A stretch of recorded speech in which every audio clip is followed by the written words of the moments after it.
Now, without any further delay, I would like to turn to today's presentation and hand it over to our presenter, Deepa Patadia. Deepa, you have the floor. Thank you. Thanks, Kevin. So my name's, for those of you that don't know me, my name's Deepa Patadia. A little bit about myself. I'm the principal consultant with Neudesic's Portals and Collaboration practice. I've been in the MOS space and the .NET development space for a little over 7 years now.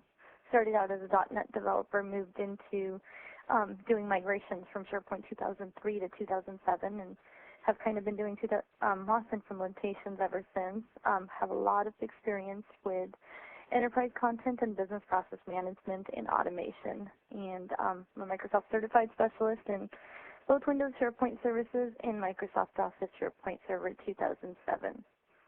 A little bit about Neudesic and our Portals and Collaboration practice.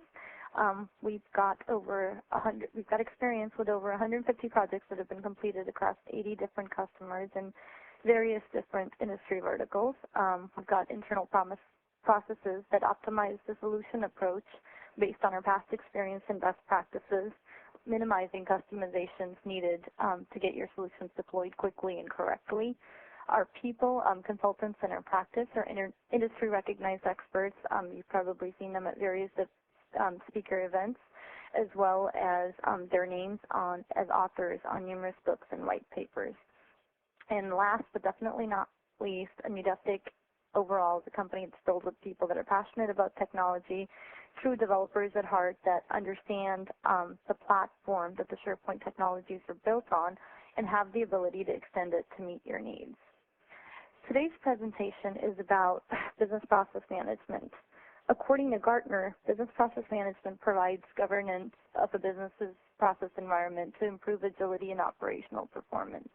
Organizations are advised to focus on a structured BPM approach, employing methods, policies, metrics, and software tools to continuously optimize an organization's activities and processes. There are really three key pieces to process management. Process automation, which basically speeds up your processes internally, and it allows your employees as well as external contacts, whether that be customers, partners, or vendors, to collaborate and communicate quickly. As a result of that automation, you get a lot of data that can be stored in different data repositories, whether that be custom databases or SharePoint.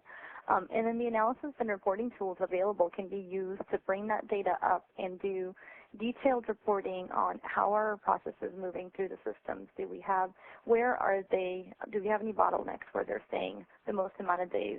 And looking at that data, you can basically make process improvements, whether that be adding resources or increasing your service level agreement guidelines to make sure that you're meeting them.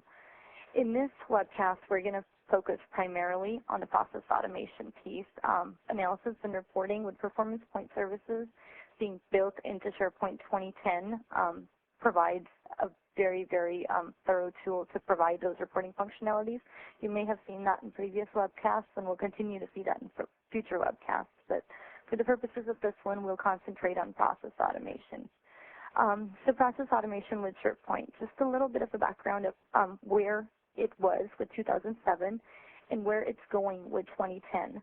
So 2007 introduced the Workflow Foundation platform for developers, designers, users to be able to build collaborative applications. A lot of organizations benefited from it. They automated their manual processes into SharePoint workflows using Designer, Visual Studio, and possibly custom third-party tools and business process management platforms. 2010 takes what 2007 did, I want to say one step further, but really many, many steps further. It provides tools that are very tightly integrated for improved collaboration between the people that basically own your business processes. So Visio 2010 for your business analysts, InfoPath 2010 and SharePoint Designer 2010 for your Power users, and Visual Studio 2010 for your developers. Sorry about that. The key in SharePoint 2010 that really makes the collaboration between these three tools much smoother and easier is the integration that's provided. So you can truly see a business analyst laying out a process in Visio, a tool that they're comfortable with, that can be exported out and imported into Designer for a power user to possibly take that one step further and put the business logic around it to automate it. Now, when you start getting into complex workflows, instead of having to have your developers start from scratch, they can take whatever your power users have built. If it needs extended functionality or code, export that out into a WSP package and import that into Visual Studio and start developing from there. So and you're going to see that in my demo a little bit later on, how these three tools collaborate together to allow people to use the right tool that's the right fit for their skill set and still have continuous development for processes, which means continuous maturity as these processes get more complex and more levels of them are automated.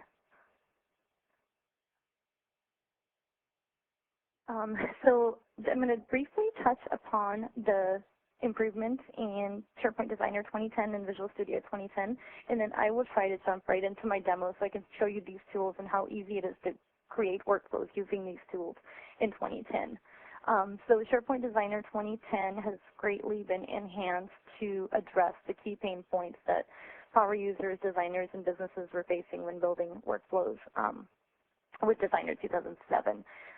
So key improvements in design and usability, the three to four out-of-the-box workflows that SharePoint provides you, approval, disposition, three-step workflow.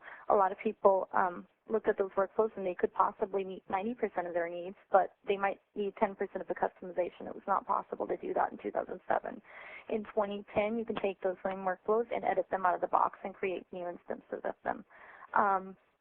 The workflows in 2010 can use InfoPath forms or the data form web part if you don't have InfoPath deployed, as opposed to ASPX forms. What that does for you is your power users that are creating your workflows, InfoPath's a tool that they're comfortable designing forms in, but ASPX forms may be something that you had to, in the past, resort to your developers to develop. So really, it was still collaboration between the power users and the developers to develop even your simple to medium complexity workflows.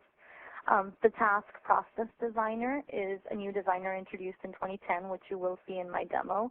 Allows you to create activities in the workflow, but it also allows flexibility of how the approval process for that specific instance of the workflow is managed. So you can define different approval requirements based on that same designer.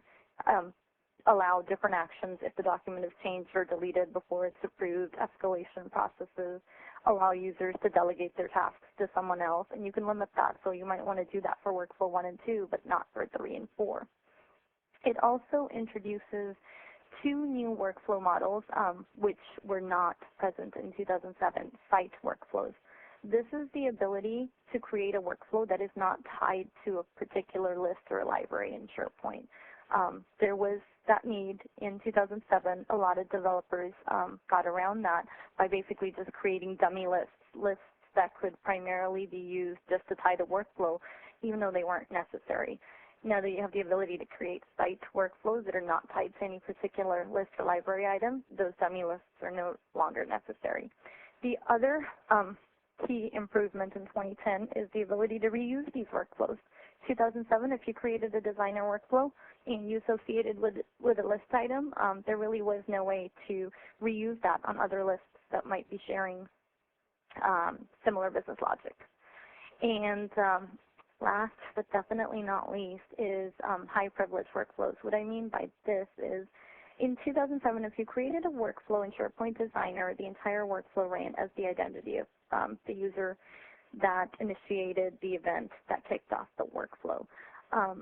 Sometimes that was complicated, and something as simple as that might force people to go from Designer into Visual Studio, because if I'm running as the identity of the user that kicked off the workflow, then that user essentially needs access to all lists and libraries that might get touched and modified in this workflow. In 2010, you can specify an account to run the entire workflow, Or you can specify an account to run certain steps in the workflow. So maybe you've got sensitive data that in the list that this workflow touches, but you don't want to give all users access to it. You can wrap those actions within a impersonation event. And I'll show you how to do that. We won't build that in the workflow itself, but I'll show you how to do that and how easy that is to configure. For 2010, for Visual Studio 2010, couple of key improvements. There's the sequential and parallel workflows. In Visual Studio 2008, we had the Visual Studio extensions for WSS that allowed you to create the sequential and parallel workflow projects, packaged it up into WSP's deployable solution packages to SharePoint. In 2010, this is not an extension package. This is built into Visual Studio 2010. It also introduces a new project type called Import Designer Workflow. And that's what's going to allow you to take workflows that you've built using SharePoint Designer and easily import them into Visual Studio so you can start developing right from where you left off instead of starting from scratch. Visual Studio 2010 has made adding initiation and association forms to these workflows extremely simple. I'm going to start out with the Visio and Designer demo, and if time permits, hopefully show you an example of how easy it is to associate an initiation and an association form using Visual Studio 2010. Messaging improvements. Workflows now come with similar event receivers that you're used to with lists and libraries. So you can tie to event receivers, which is basically workflow starting, workflow started, workflow postponed or completed, and as a result of these actions, provide functionality related to them. So just a very, very brief overview of the enhancements that you're about to see, and I'm going to jump right into the demo. In just a second as I share my virtual environment.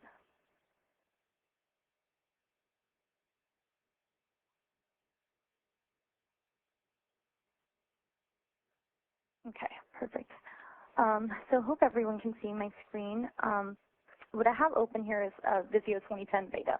So I'm going to start with showing how a business analyst would go out and design a Visio 2010, a workflow in Visio 2010. This will not have any functionality, but can easily be imported into Designer to add business logic to it. So I've used this template in the past, so it's already up here, but if you wanted to get the Microsoft SharePoint Workflow template, you'd go into Flowchart, and you'll see this new option called Microsoft SharePoint Workflow. Go ahead and create a new Visio diagram based off of this. And you're going to see a bunch of SharePoint-specific items inside Visio that will allow you to lay this workflow out. So I'm going to take the start and the terminate event, which is going to start and end my workflow. And go ahead and start with, so what I'm doing here is basically a site request. I'm going to go ahead and build out a site request approval, which is a process that I'm sure anyone that has a SharePoint farm is familiar with. So a user wants to be able to go in and request a site be created for them and designate who the site owner is going to be. So first step in that request is going to be an approval.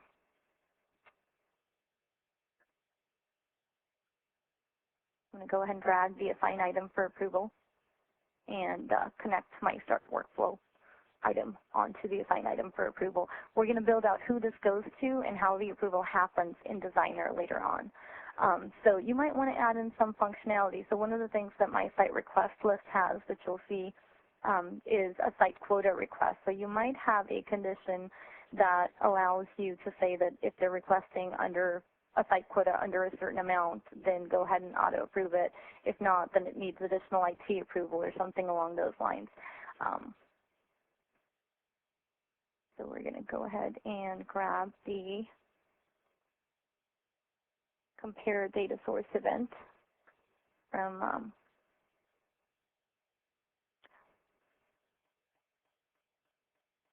Workflow Conditions tab.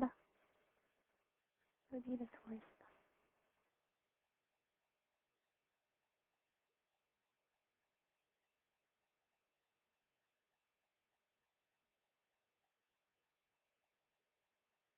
I'm in actions. I'm sorry about that. So I'm going to go ahead and drag the compare data source event on to my design canvas and go ahead and tie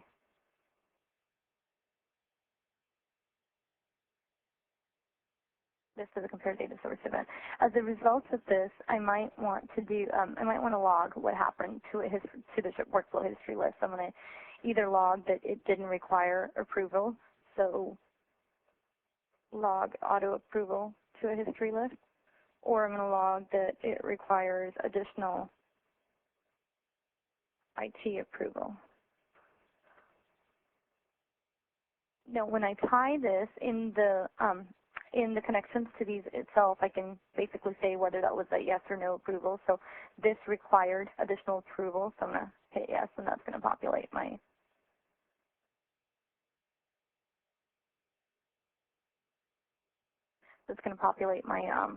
arrow over to requiring the additional approval.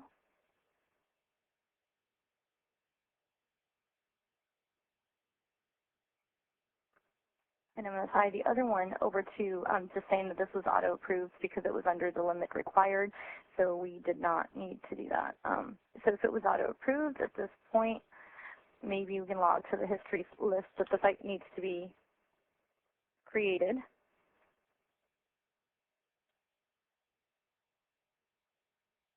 And go ahead and connect that to my endpoint. In the log additional IT approval, I need basically another approval event because this is over the quota limit requested, and IT needs to approve this. So I'm going to go ahead and drag another. Approval event on here, and tie these together. And this basically completes a very simple design, but this basically completes my video workflow. Sorry, my mouse is not working with me. I apologize for doing this. There we go. Okay, so at this point, I've built a very, very simple workflow. I haven't gotten into any code or any business logic, so definitely something your business analyst or your process owner can do. So I'm going to go ahead and save this workflow, and we're going to call it site request.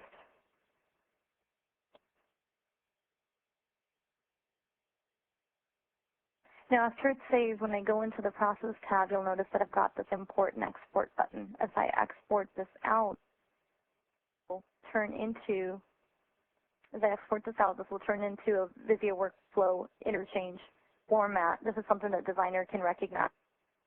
And, the Designer can recognize and start building business logic from. Call it site request again.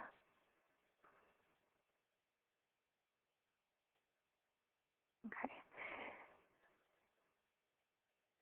Perfect. Now that we've got a business process laid out in Visio, and we're going to pass this on to our designer that might be putting in additional logic into it. So in order to do that, I'm already connected to this intranet site called Lab 7. So when I go into the Workflows tab, I can go ahead and click the Import from Visio button. When I do that, and go ahead and give the workflow a name. And here's where, whether it's tied to a specific list or whether it's reusable and tied to a content type comes in. I'm going to go ahead and tie this to a content type that exists on my site called site request.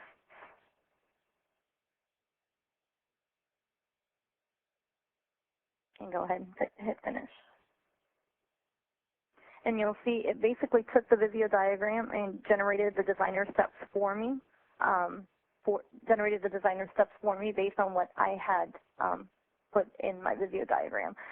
So this start approval process, as I mentioned earlier, you can edit the SharePoint out-of-the-box workflow processes. This is now SharePoint's out-of-the-box approval process. But for the purposes of this workflow, I can customize it to my needs. So I'm going to give it a new name. It's still the approval process, but this is specific to my site request workflow. I can say whether I want people to be able to reassign their tasks or not. I can say whether I want people to be able to change requests, who can see and edit workflow tasks, so only recipients and owners can read and edit workflow tasks. I can also, we won't do any of this, but I can change the behavior of the task process. I can change what I call approved and rejected. I can add a new one called review. but we're going to leave these the same for the purposes of this workflow.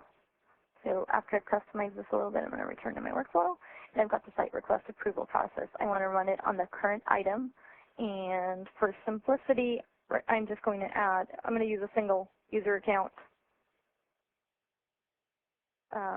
throughout this workflow just so I don't have to log in and out to demonstrate this to you guys.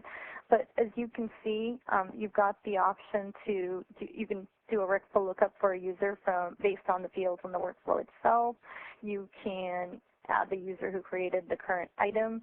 You can do a lookup for a user's manager. So you've got various different options on how you want to assign these tasks out, but we're just going to assign it to the administrator. So assign this for approval to the administrator. Now I've got, as I said, I tied this to a content type called site request, which has a field called site quota.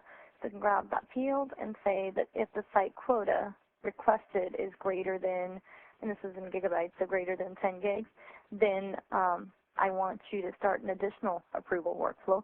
And again, this is the second instance of that same approval process, but this is going to get modified for the purposes of this task in this workflow. And I'm not going to open this up for reassignment. I'm going to go back and return to the workflow. And we're going to take the current item still, and we're going to assign it to the administrator again.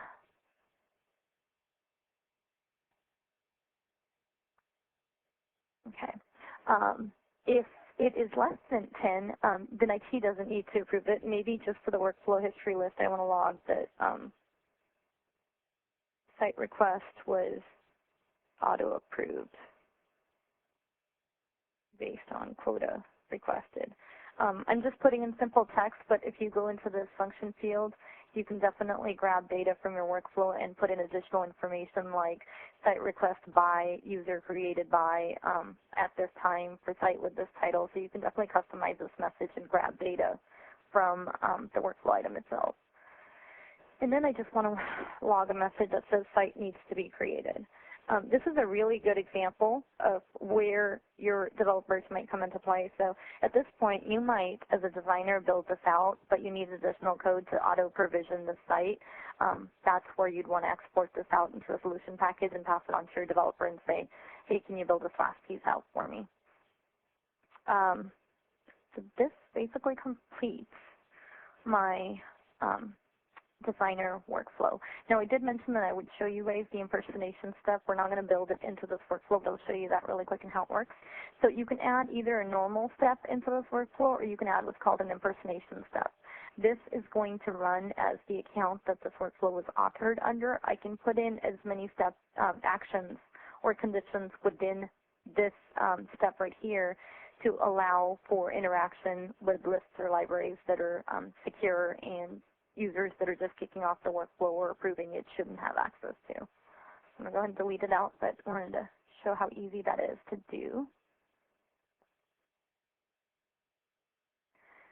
So at this point, I'm going to go ahead and save my workflow. And I am going to publish it to my SharePoint site.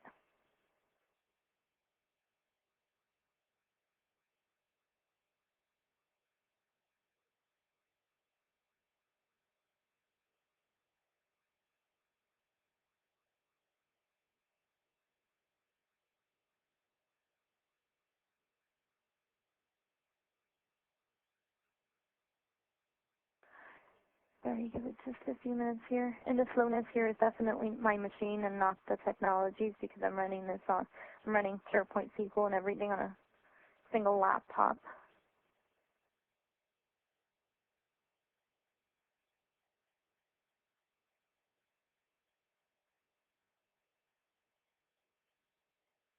This is going through validating the workflow to make sure I don't have any errors or I'm not missing any required fields for any of the steps that I put in there. I didn't leave anything blank, and the workflow basically has everything it needs to run.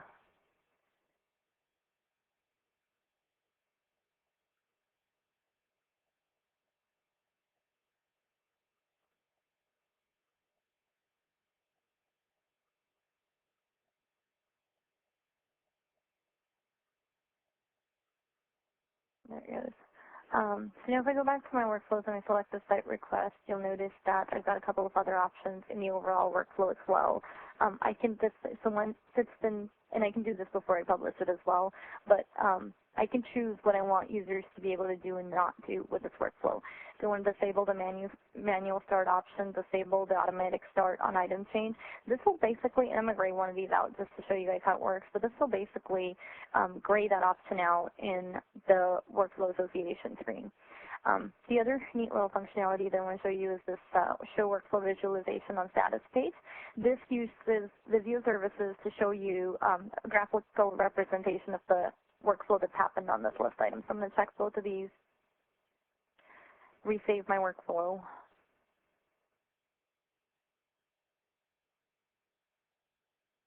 and go ahead and publish it again.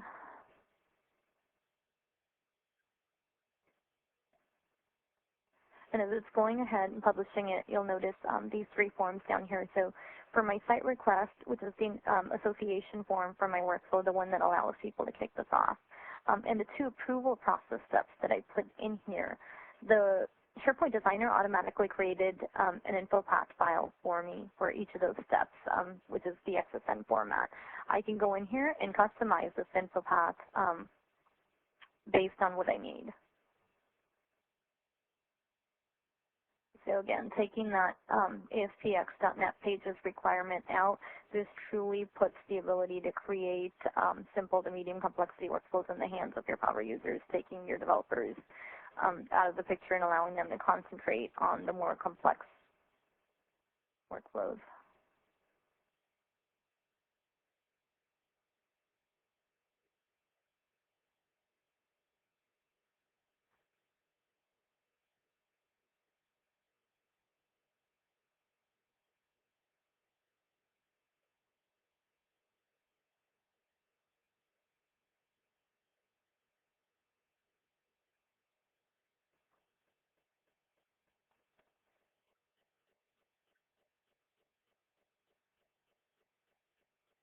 Okay, there we go. Looks like it has been published. So now when I go to my site requests list, and I go ahead and, I'm sorry, do one more thing. Now that I've gone ahead and published this workflow, what I want to do is associate this workflow to my content type. This is going to kick off the association screen for me. I can do that out of Designer, or I can do that out of SharePoint. I chose to do it out of Designer. Give it a unique name, so let's just say site request.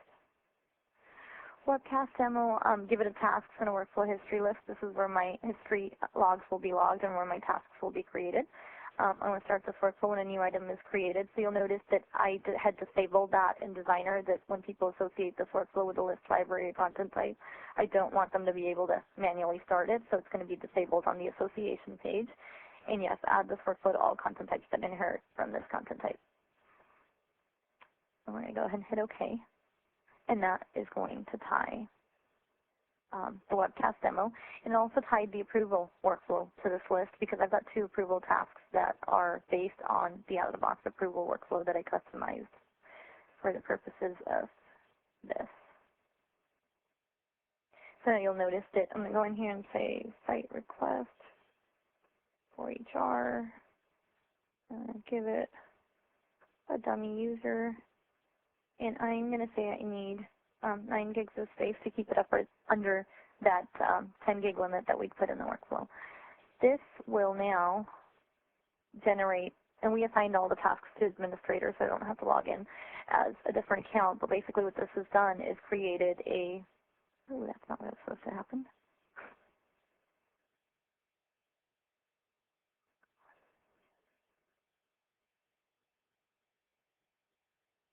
I'm so sorry.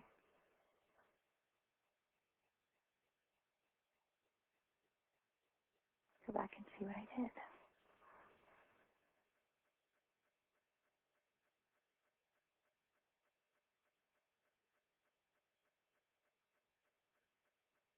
Allow you to approve and request it. I did not do any custom.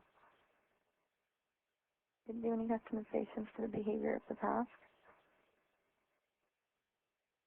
Go and return to the workflow. You know what? I'm going to guess it doesn't like the dash, possibly.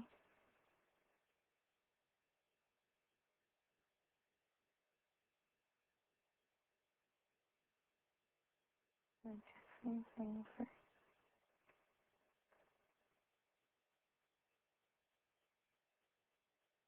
I apologize for this, guys. I just did this a couple of hours ago, and it seemed to work just fine. Seems to break down. So process on current item, current item.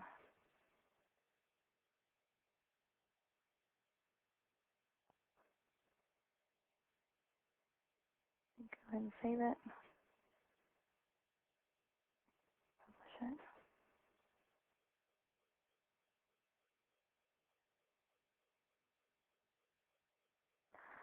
And while it's republishing, let's go ahead and go back to the site request list so I can show you the Visio services diagram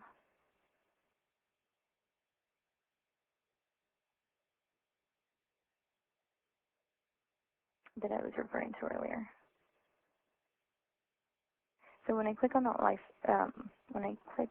that site request for HR and go into the workflows screen, it's going to show me all the current running workflows on this item.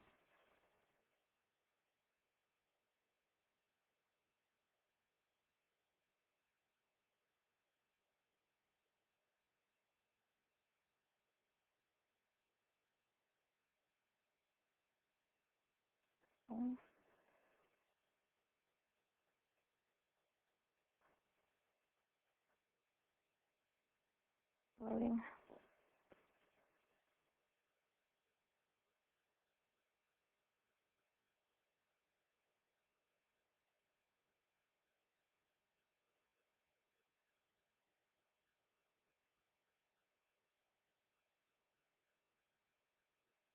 Looks like I'm having connection issues. I'm not sure why.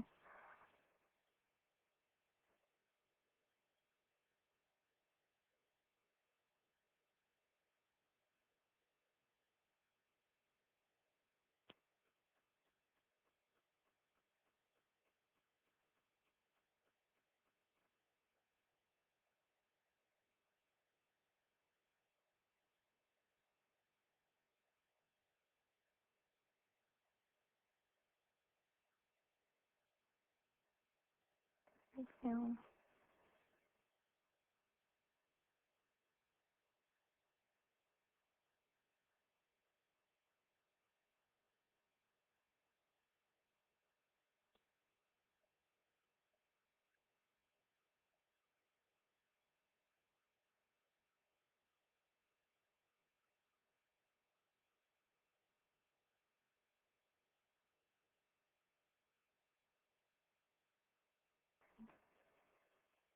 I'm going to go ahead and close some of these programs out, and now that we're done with them, and hope that speeds up some of this other stuff.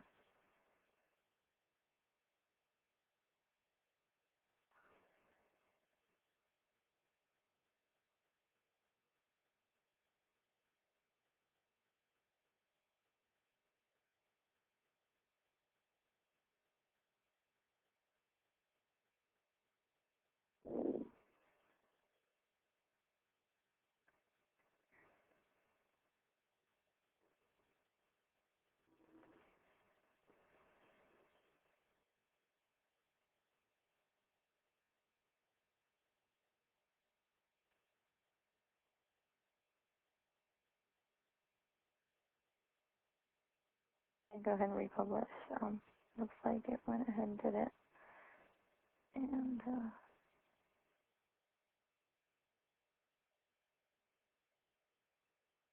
that's workflows.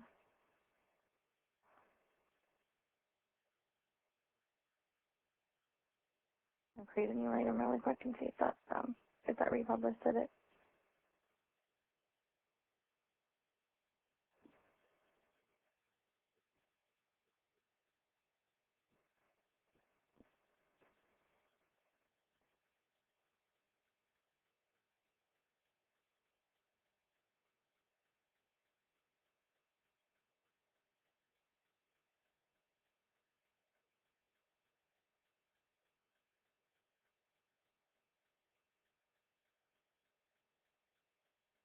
There we go.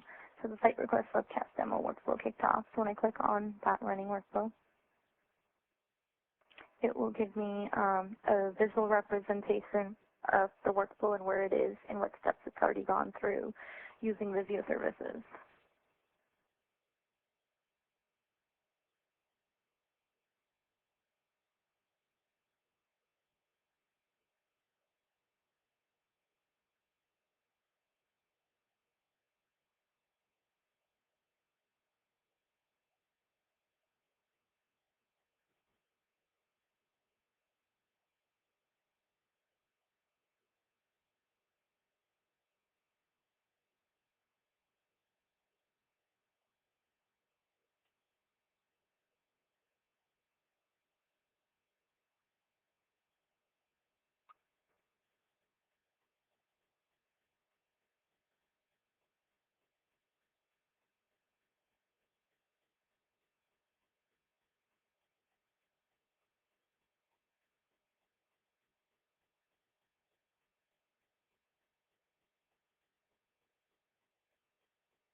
I close as much as I can here, so it speeds up. I apologize for the slowness.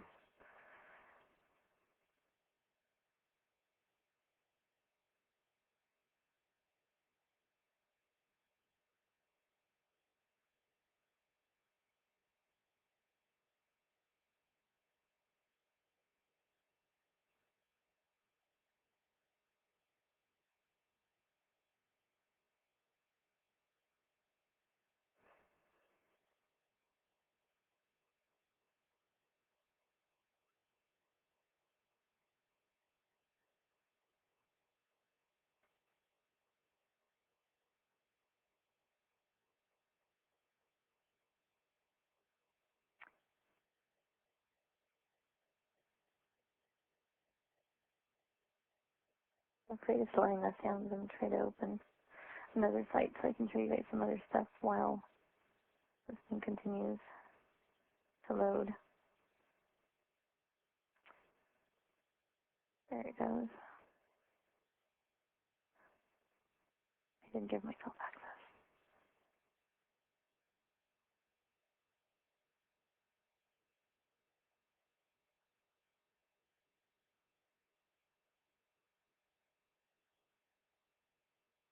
Okay.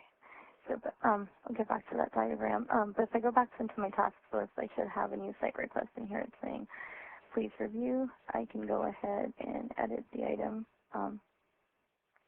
and approve it while it says that.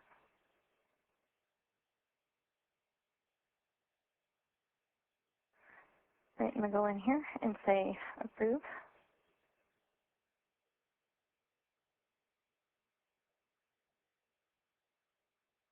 And if I go back to my site requests list and I look at workflows,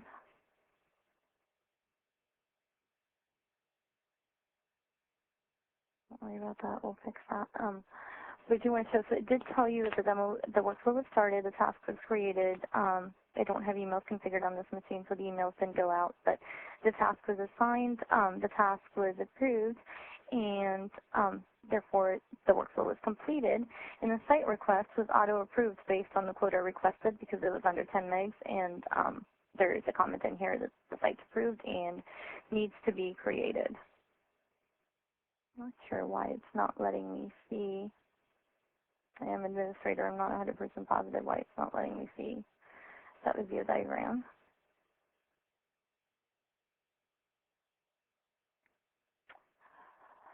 So I mentioned that you could take what you've developed here and export it out into Visual Studio so that developers can take this and that last part that we built in that says that site needs to be created can be coded by a developer. The way you would do that is if you go into the Workflow tab, you go back, not in development, but you go into the Workflow settings screen, go into the Workflow tab, you've got a couple of options here. I've got an option to either convert it to a globally reusable workflow or save it as a template. Both of these things will go ahead and create a WSP, which is a deployment package to the site assets library in SharePoint. And I can go ahead and download that WSP. And I don't think we're going to have time. It looks like we're not going to have time to do this, but we can go ahead and download that WSP, and I'll show you the project in Visual Studio that can be used to import this in. So this is a site request 2 that I created. I'm going to send to download a local copy for myself and go ahead and save it. And when I save that as a template, that's when it generated that WSP for me.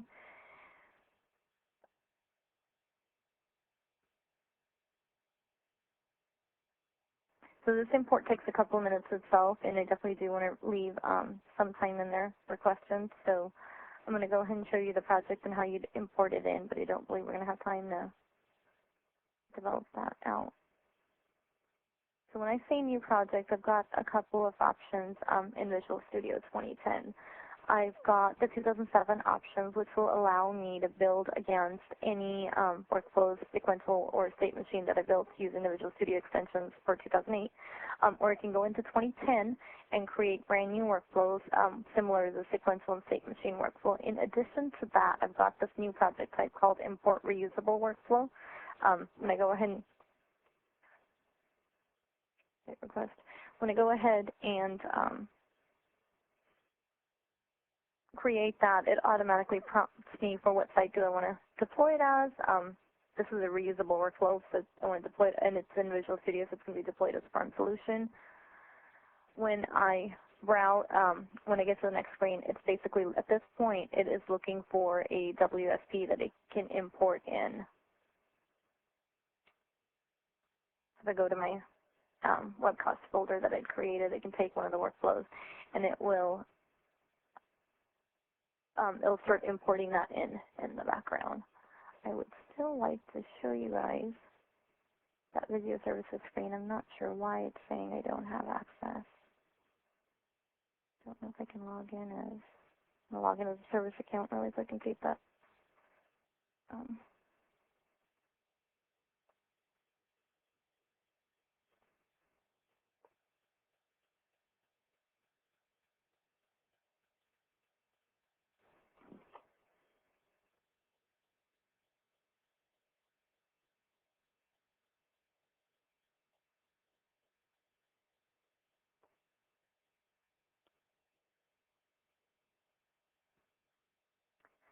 I don't know if this is part of the connection issues I was having earlier, but it doesn't seem to want to recognize who I am.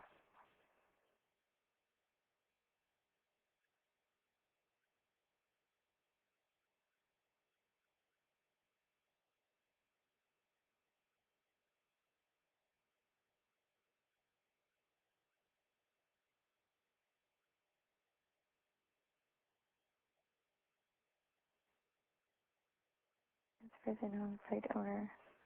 I should have access.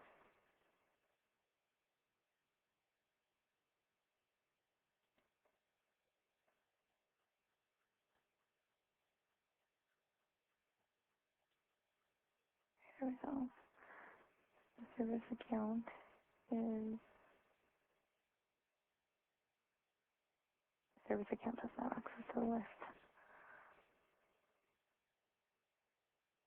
At this point, I'm going to open it up to questions and keep trying to see if I can get that video to work.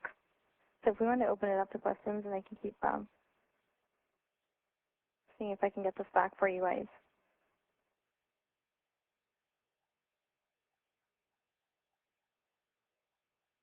Kevin, you there?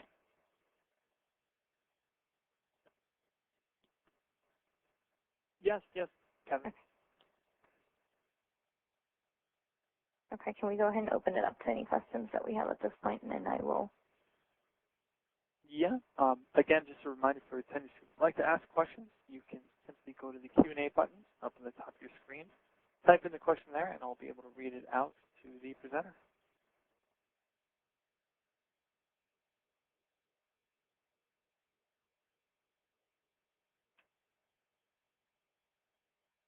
All right, we have our first question if you're ready, Deepa. Yep, I'm ready.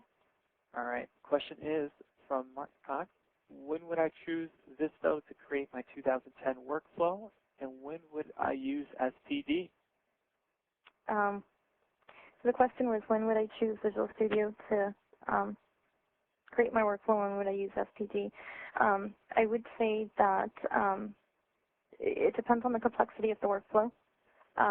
You can definitely do all of this in Visual Studio, but if Designer has all of the actions that you need to be able to complete your workflow available to you, and your power users and your business users who really own these processes can build these out themselves, own it without the help of IT, then by all means encourage them to do so. Only when you run into a limitation where so Designer is tied to a specific site. As I demonstrated in the site request workflow, because it's tied to a specific site, I can't create a new site in Designer. And that's kind of when you would take it. Now you're adding a little bit of an extra layer of complexity where you're going to need to import this into Visual Studio, because Visual Studio has a view into the overall farm.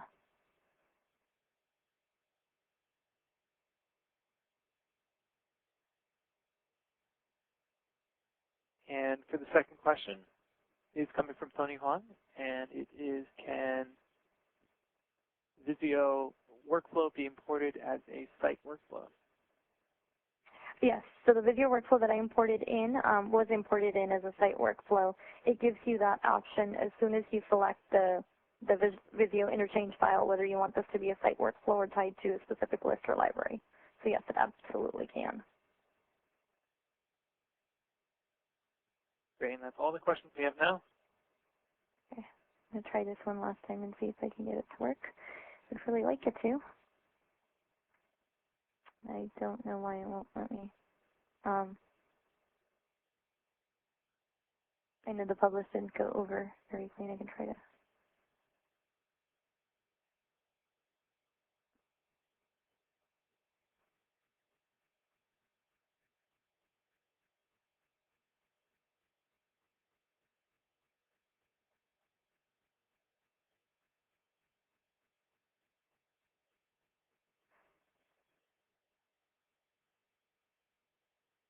I'm going to try this publish one last time and see if we can't get that review to show up. And if not, then I truly apologize. This was working about an hour ago, and it seems to break down right in front of the demo.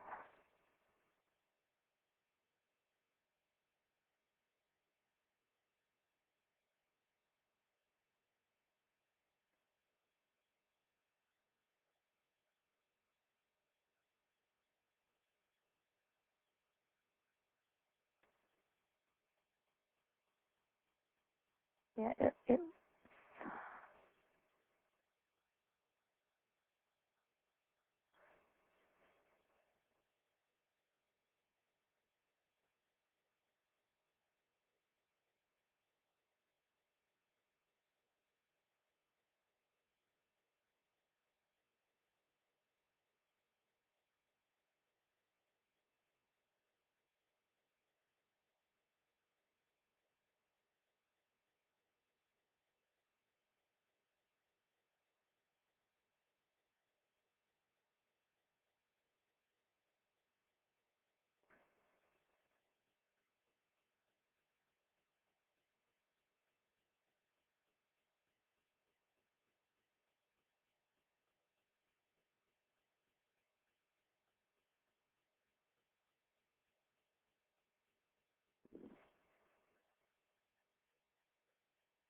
I'll let this publish through and see if I can get that review out. And if not, then I apologize. Actually, what I can show you in the meantime.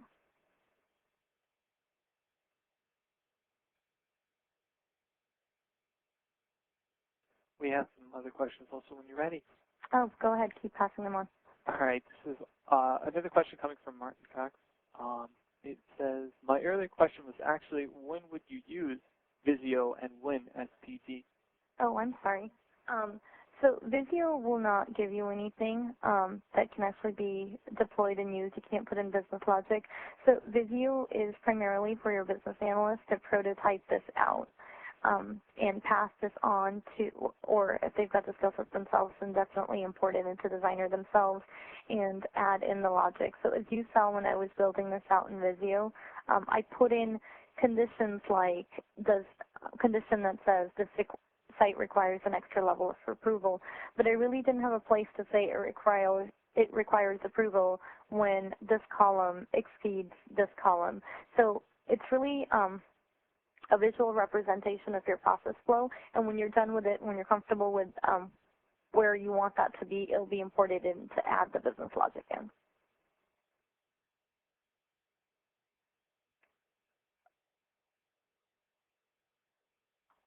And the second question is coming from Tom Jocker, and it is, can you update workflows that are already running in 2010? In 2008, this cannot be done. Update workflows that are running in 2010. Yes, you absolutely can. So if you go into, so let me go ahead and address your question. So if I go into my site requests, and I go into my list settings, there is an option in there for workflow settings, and it shows you all of the versions that are deployed and what's running. You can. Sorry.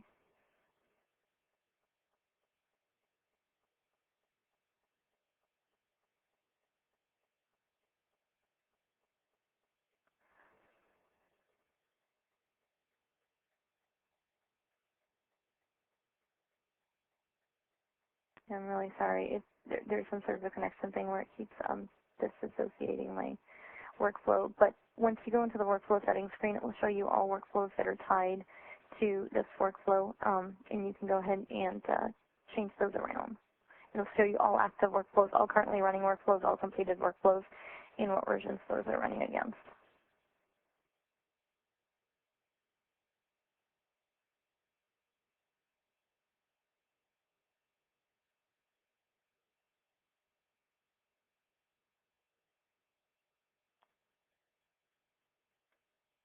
Any other questions? Yes, another just popped up. It's coming from Miguel. The question is, so Visio is not for prototype, but rather to design the process map without real executable logic.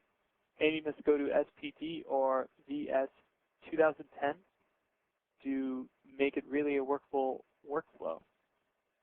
Right, so a workflow that is tied to a list item. I mean, there are other purposes for Visio in 2010.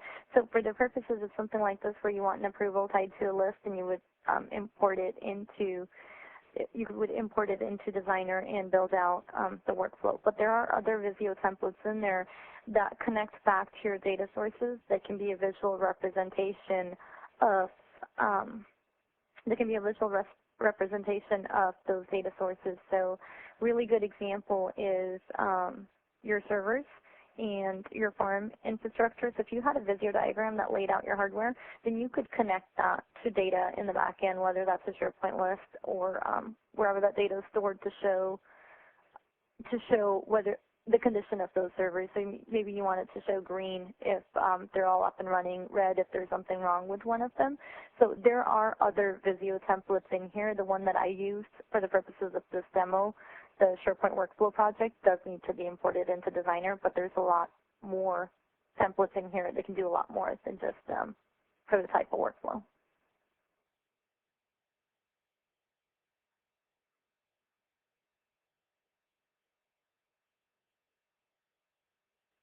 And another question is, workflow template association per list, or is it still 2?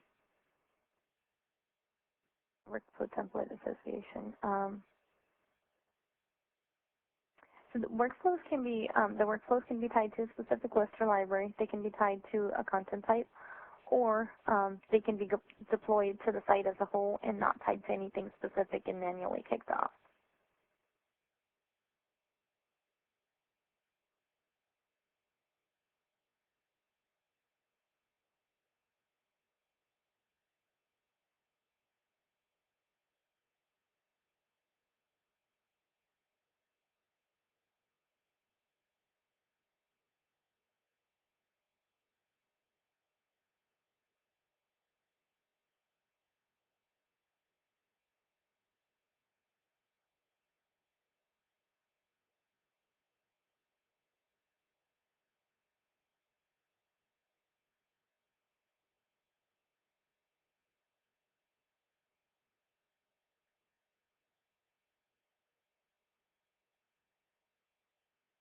Okay. Is that all of the questions? Another one just came in. Sorry, my question is the number of workflow template associated per list? Excuse me, it just repeated itself, so that question was already answered. Really? Okay. I really apologize. I don't think I'm going to be able to get that Visio services thing to work. It was working, like I said, a couple of hours ago, and I'm not sure what happened there. But I hope that gives you guys a good idea of workflows and how the three tools integrate with each other for your designers, developers, and your business analysts and process owners to be able to collaborate and automate your business processes. And with that, I'm going to turn it back to Kevin. All right. Well, thank you very much. Again, I'd like to thank the attendees for joining, and now you may disconnect from the audio portion of today's conference.